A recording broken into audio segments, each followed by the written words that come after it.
All right. Well done, everyone, for being here. Good morning. The first thing I need to say, it's like the silent disco thing. So the headphones go on, and then hopefully you can hear me with your headphones on, because you won't hear much without them on. So thumbs up if you can hear me. Very good. Do you want to try your microphone, see if they can hear you? Can you hear me? Yeah? You can hear me? Good morning. No? No, you cannot hear me? No? Well, the technician is distracted a little bit. You can hear me? Good morning. Yeah? Can you hear me? Excellent. Okay. All right, so that's a good start. Yeah. Well done. Okay. So, good morning, everyone. Welcome to perhaps your day 2 of the Baku COP29. Day 3 for some. That's good. Well done. This particular moment in the Standards Pavilion it's quite a nice little conversation. We're going to talk about the importance of circular economy, and in particular something that is taking shape, which is a sort of standardization of approaches to the circular economy called the Global Circularity Protocol for business, which is highly appropriate then to be in the ISO pavilion of standards to talk about it, and to be with such amazing brains to add some light to this conversation. So I'm joined by Noelia Garcia Nebra, who is the head of sustainability at the ISO, the International Standards Organization. Many of you know Noelia and all of the work that she does in the sustainability field. So we're delighted to be in your pavilion and be part of your partnership in your pavilion as the World Business Council for Sustainable Development. And also with Robert Metzger, who is, many of you know, is the Chief Sustainability Officer for Royal Philips. Pleasure. And a leader for many years in the circularity revolution, if I could put it like that, not only in Philips, but across this remarkable Dutch network of business that is kind of connected together and led on these topics. So that's our lineup. We've got about half an hour for the discussion. My name is Dominic Warray. I'm a Executive Vice President at the World Business Council for Sustainable Development, and I have a clicker here to whet your appetite about this topic with a couple of slides. So see if I can. Yeah, actually that's a good point. Maybe you want to. Is that okay? Yes, Yeah? of course. It's sound and visual, you see. No expense spared. So we've done that bit. Here we are. But we want you to join in as well with some questions if you have time.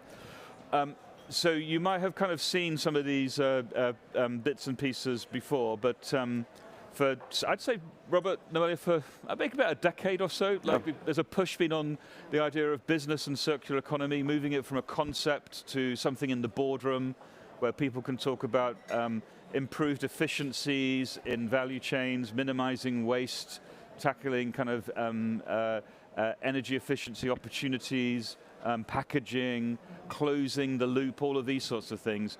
But what's been interesting in that journey is that this has turned into an opportunity which has sprung off the page of consultants' reports and into, oh, I can now physically start to see I'm saving money, I'm improving material efficiencies, and I'm having a bit of an impact on my bottom line. So we sense across the agenda that there's many more businesses now. We want to talk about circularity, more jobs, less waste, and more profit, which is always a good sign. The interesting thing about this topic, for those of you who follow it, of course, though, is you can have lots of voluntary initiatives in textiles, electronics, plastics, you name it. But if your eyesight is really good, you'll see this little box here at the bottom of the slide. If your eyesight's not so good, I'll tell you what it says. It's that the experience of all of these voluntary partnerships basically gets to a certain level, and then everybody goes, we're a bit stuck, because we don't have harmonized methodologies, standards, or approaches to systematize this and scale it, which is why we're here in the ISO pavilion talking about it. As we're at a stage now of a topic where we need to sort of sort out the numbers that we use, the way that people can refer to circularity to measure apples to apples and things like that. Now, the other super interesting thing about circularity, for those of you who follow this, sometimes it feels like it's a big hammer looking for a nail to hit, because we talk about economic transformation or reimagining how we organize the world economy, which is grand, but perhaps slightly impractical sometimes, particularly if you want to make change happen quickly. But the good news is that everyone who's looked at this and has done various reports tells you basically this, that if you apply circularity within the business model, you can actually tackle your climate change challenge faster than if you didn't. So you can reduce emissions quicker across value chains by taking this approach than if you didn't. So that's quite good news, because it means that other people in the boardroom don't have to worry about circularity so much, but can understand that this will get us to our greenhouse gas emission target quicker and cheaper. And using language that people understand sometimes. So that's exciting. So that means that there's an opening through conferences or agendas like this to really push for the opportunity of having a little bit more circularity in your business model, because you'll be able to reduce your greenhouse gas emissions faster and cheaper than if you didn't. And that's really gaining quite some traction. And that means that if we go back to the need for a common approach to measure, to harmonize, and to be able to help other people to understand how good businesses are in circularity, this thing called a Global Circularity Protocol for Business has emerged. How many of you have heard of the Greenhouse Gas Protocol? Perfect. So have that in mind, and now imagine one of those for circularity, and that's it, basically. It's not a kind of global framework like the Montreal Protocol. It's a way of organizing how we know and understand metrics and data and approaches to be able to judge how circular a company is, and how a company can say, I'm quite circular, and present that to other people, maybe regulators, maybe governments, maybe people from the financial sector. Anybody here from the financial sector? Okay, but then if you've been working on circularity, you'll know that banks and others often say, how do I know you're circular? I don't even understand what an asset class is for circularity. So these are some of the methodologies that the GCP for business will address. 4 work streams: the transition impact analysis, what we call a corporate performance and accountability, what metrics you use, how you present them to others, how you can judge progress, how you would disclose it, the policy framework, and science-based targets. So that's the introduction to this topic, which is now starting to take shape a little bit in the arena. Lots of people are getting involved. And you'll find more from that QR code, but that sets the scene for our discussion, because if that kind of work is taking place among different businesses and other stakeholders, the most important thing is to get this into the international standards framework, circularity and ISO. And I imagine, Noelia, that this is perhaps when you joined ISO, not something that you immediately thought you'd be working on or helping ISO to conceive of a standard, if you like, for circularity. So perhaps you can tell us where ISO is on this topic, and why circularity and ISO, and what you're seeing in the agenda. Certainly, thank you, Dominique, and it's a pleasure being with all you here, and pleasure of contributing to the Global Circularity Protocol initiative.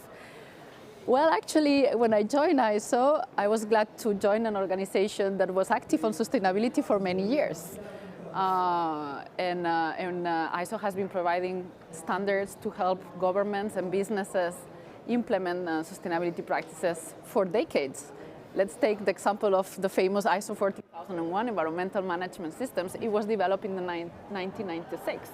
This is before actually the hype of sustainability, let's say, on where we saw an attraction, or even much before the SDGs even existed. And we have been supporting thousands and thousands of businesses and governments as well, measuring their impact on environment. We have been following the developments in that space with the development or the adoption of the SDGs. This has been integrated in the development process of standards. We consider the SDGs in every standard that we develop. The same with the Paris Agreement. We are introducing and making sure that climate science is taken into consideration in every single standard that we develop. So I was glad I had the time to already join an organization that was very active in that space.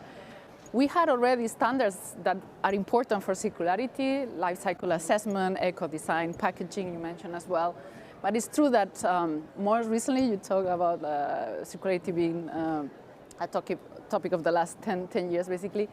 We realized that we needed a comprehensive framework, right? That clarifies already what is circularity, what does it mean, so that we all talk the same language, that we can measure it, what are the principles, and a guide that helps comparability as well. And that's where ISO started a specific committee on circular economy. So that's where we stand today with the launch, like a couple of months ago, of the first initial standards that provide vocabulary. They explain what is a circularity model. We are working on circularity data sheet as well. Super interesting. And many people kind of know ISO, of course, but perhaps sometimes don't know how it kind of works from the inside. So is it like that you said to lots of people, we need a standard on circularity, or kind of governments and experts and businesses coming to you in ISO and saying, Noelia, what we really need is to have a standard on this because it's really taking off as an issue, but none of us can know how to measure this properly across different kind of activities? Indeed. The standards we develop are demand-driven. Okay. And they respond always to the demand of our stakeholders, and our stakeholders are the private sector, governments, civil society as well. We have a number. Actually, some of the standards we are doing today around eco-labeling, which is also very important for circularity, come from the demand of consumers, actually. So we have a specific group that looks at the needs of consumers and how we can support that from a standardization perspective. So this is really important. It's really a bottom-up approach. It's the market, the government, the policy developments that tell us that those are the standards that need to be developed. Super interesting. And that's actually probably quite a good signal from the marketplace, from stakeholders. And Robert, I guess it's like a bit of music to your ears. I mean, we've been around the block, if I can use that phrase, on this for a decade or so. And yep. I remember like we would go to meetings at this time in the morning in a COP or something. It'd be about 2 people. People that we know who'd show up to support us, and here we are, it's all full, and everybody's quite interested. Do you sense, we're somehow breaking through a little bit on this topic from it being a slightly wonky kind of, conceptual thing to something quite real? And in that context, is it helpful to have ISO and others starting to create these sort of harmonized standards, or are you feeling that kind of all of these sort of like organizations are now kind of getting in on the agenda and just leave us to it as businesses, we'll get this sorted out? Thanks, Dominique and Noelia. I think the short answer is yes to both, but let me elaborate. So I think it's a super exciting time to be in also. As you said, I mean, circularity has been around forever, actually, in nature, right? Everything that we see around us is circular from the very beginning, but it took some time for humans to understand that it's actually quite useful to think about waste as misplaced resources rather than something to be discarded and thrown away, because we have to reuse resources, of course. It's a key to many things that you described, including reaching our climate ambitions, making economic models more efficient, but also, Philips, of course, is a household brand, but we're also one of the largest medical technology providers in the world. We basically work with nearly every hospital in the world, and you see there's so much waste. 10% of global resources go into the healthcare sector. A lot of it is being discarded and thrown away. It's about 13 kilograms per day per bed. A lot of it going to landfill. At the same time, while half of mankind does not even have access to healthcare, the sector is already emitting twice as much CO2 as all airlines together. So from whatever angle you look at it, we need to crack it. And as you said, when I joined Philips, I think that was 2008 or something, I remember still the first day that I came to the office, Greenpeace had organized a huge action, and they had thrown all kinds of e-waste in front of the building, and were really besieging the building and sending 10,000 of emails to the then CEO a long time ago.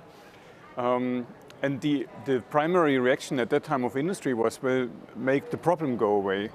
right? And then the pioneers really started to think about, well, what can we do to really understand the material flows that go through the industry? What can we do to understand what is hazardous, what is not, what is economic, what is not, how to bring it together?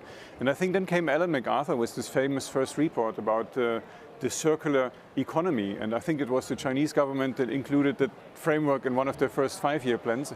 And you saw some stakeholders, Europe then of course catching up. We redid the analysis from a business perspective for everything that Philips was doing globally to understand what is the economic impact of material streams. And based on that, we decided to become one of the first global launching partners of the Ellen MacArthur Foundation also, and really bring that into business. And as you said, it has been an exponential development. The frustrating thing about anything exponential, it's extremely slow in the beginning. So it's very frustrating, but I think we have reached a tipping point. It's exactly where the Global Circularity Protocol comes in.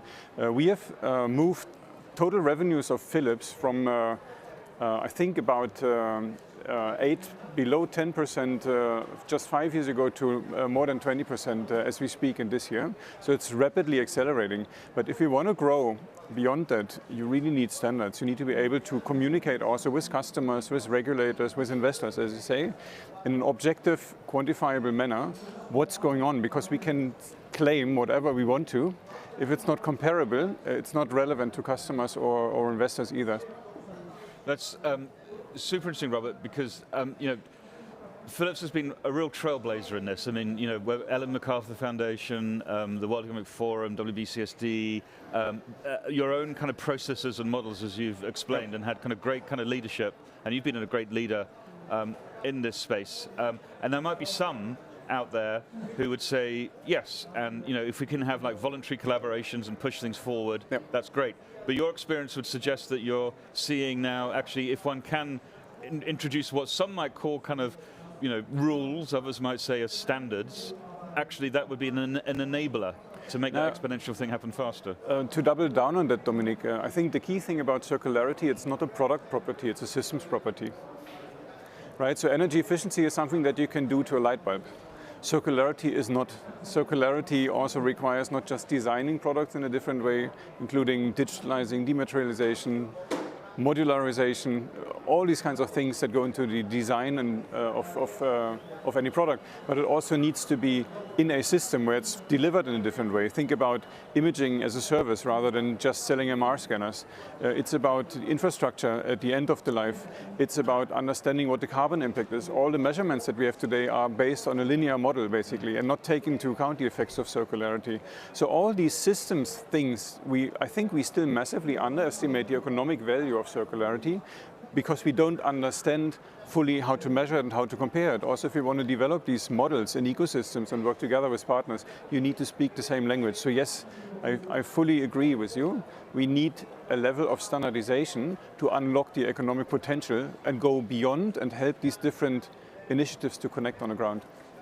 Isn't that fascinating? That's like kind of, we have innovation, we know it's a process and a system innovation, but we need kind of a standardization to allow us to all compete in the marketplace, but for us to judge kind of on our... Is this something that you see, is this kind of the sorts of things you see when you introduce a standard like circularity? You haven't done that before, but it can unlock much more innovation and growth, and stakeholders and companies are quite excited by that? Or? Yeah, no, indeed, it's true that sometimes it's like, well, because it's standardized, like there's no innovation. Actually, it's the contrary. It's like, because you set this baseline that everyone can compare, that afterwards you will allow companies that want to do more, organizations that want to do more, and will kickstart actually that innovation thread of organizations. So it's very interesting when you say like standardized. No, it seems like, well, we are doing all the same, but no, it's just about creating this baseline that we all can compare, we can measure, we can understand each other. Because here we are talking, circularity is not only about what a company does, it requires a whole infrastructure, because you will need to involve the whole value chain. But you need also actually services, right? Like, exactly. I mean, to recycle, you need services. So it's, as you said, like it's really a whole infrastructure development, but the different actors in that infrastructure needs to communicate and understand each other, and that's where the standard comes in. And once this baseline is set, that will allow the company to have the energy actually and the capacity and the power to innovate. So I think that's... I'm just wondering, to build on that, who of you has played with Lego blocks when you were a child? Yes. Yes. Right? I mean, that's the prime example. Because this standardization of these blocks basically unleashes a huge amount of creativity, at least at my memory. Beautiful example. Yeah. Beautiful example. And I think the other thing, which I'm just thinking when you were saying about kind of the different stakeholders that are involved in unlocking innovation, is I think it's fair to say for a long while, Robert and Noelia, people, many stakeholders in emerging economies were a little bit cautious about the sort of, it felt like circularity is a bit of kind of a European, almost could be a trade barrier if one's not careful, and how does one involve, a more universal approach to this shift? And I guess like a global standard, it's ISO, you have all the countries in the world pretty much, helping kind of develop these things. That's quite an important part of the innovation agenda. Yeah, indeed. I mean, the framework the network that we have, that is 170 members in every country, one member per country, which are the standards organization officially recognized by the government, and often actually a government organization in itself, allow us to scale. We're talking about the need of scaling this kind of solution. So that's what allows for scaling up the international standards that are developed by ISO. And actually sometimes you need some adaptations at the national level, right? So that's the kind of work that we can do thanks to the network that we have, the connection of this network with the local stakeholders, understanding the local needs. You were talking about emerging countries, and I think probably will be surprised that many emerging countries will be much better in circularity than actually developed countries, because I really think the use and throw is pretty much a European Occidental way of living, let's say. And we've seen amazing change, right? If you have been in, for instance, Kenya now or 10 years ago, and compare the use, what they did with plastic bags, for instance, also, right? I mean, the streets just look totally different. Yeah. So for Roel Phillips, Robert, the idea of kind of then having a sort of universal standard, actually, that's quite a cool development as well in terms of your exponential growth. Reflection that you thought for the circular. I fully agree, and coming back to the earlier point, Dominique, so I think in the end, if you want to have accessible and sustainable healthcare systems in the world, let's say as an overarching goal, then you could say standardization is a means to an end, but a very important one. And it's a tool, but like any tool, like a knife, you can use it to cut in your finger or to do something meaningful with it, right? You need to define and use these tools in a way that serve these overarching purposes. You can, of course, design a circularity protocol that would increase trade barriers or all kinds of other things, but if you have a North Star, like for instance, globally accessible and sustainable and equitable healthcare, then you would design it in such a way. And that's why I think it's fantastic that the ISO and the UN are behind this, also to make sure that all parties have access and co-contribute to develop a protocol that's truly helpful for everybody. Super cool. So that was a quick breeze through. They called it a fireside chat, but it's early in the morning, so we'll call it like a over coffee morning to give you a little bit of introduction into something that, if you're going to take away one thing from the Standards Pavilion at COP29, is that despite what you might hear in the newspapers about a world where there's challenges of international cooperation, here you've got a leading business who's been working on a transformational system with many other businesses coming on board, and now getting excited about the exponential growth in that as standards come in place that can harmonize and unlock innovation, underpinned by the equivalent of a greenhouse gas protocol, but for this topic, to provide common approaches to how businesses will be able to measure and categorize all of their activities. So it's a really interesting kind of emerging example of harmonization in a world which actually sometimes we feel, in the climate space at least, it can be quite difficult. So I think there's an emerging success story here, touch wood, with leadership like yourself. So thank you very much for that quick coffee chat, Noelia. Thank you, Dominic. Robert, thank you, and thank you for listening. It was a pleasure. Thank you. I was